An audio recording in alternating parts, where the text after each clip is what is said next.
Naon anu kedah abdi lakukeun ayeuna? Kadua sosok jalmi anu terus ngajagi abdi dugi ka kiwari. Lamun teu aya aranjeunna, rumaos meureun abdi moal bakal hirup di dunya ieu. Abdi hoyong ngabahagiakeun aranjeunna, sateu acan abdi atawa aranjeunna teu aya. Mak, bapa abdi anu deudeuh, mak bapa abdi anu bageur. Teu aya dinten anu bisa anjeun lewatan, pikeun masihan nasehat ka abdi. Aranjeunna teu pernah bosen ngarawat abdi, sarta masihan pikanyaah sapanjang umur hirupna. Hatur nuhun mak, bapa, atos ngajagi abdi dugi ka kiwari.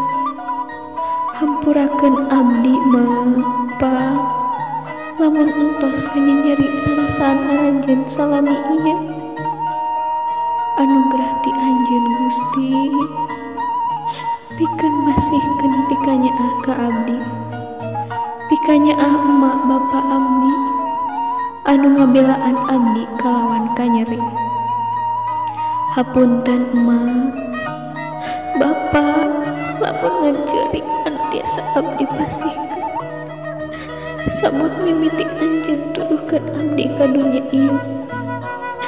Hapunten Gusti, hapunten pikeun dosa abdi ka emak bapa, dosa salami ieu lumatak nyeri sarta ngacewakeun aranjeunna.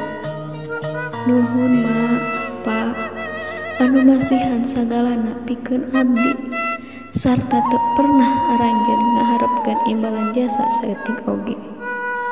Ya Allah, abdi tadahkeun panangan ieu ka Allah, nadahkeun pikeun ngaharepkeun ka Gusti Anu Agung.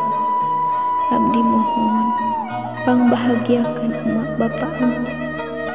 Ya Robbi, abdi mohon pasihankeun emak bapa abdi impenan, impen anu endah dina unggal wangina. Ya Robbul Ijati, abdi ngaharepkeun ka anjeun, ngaharepkeun panganugerahkeun kasehatan ka emak bapa abdi. Ya Ilahi, abdi haturkeun doa ieu ka anjeun, pangpanjangkeun umur emak bapa abdi, sarta sejahterakeun aranjeunna.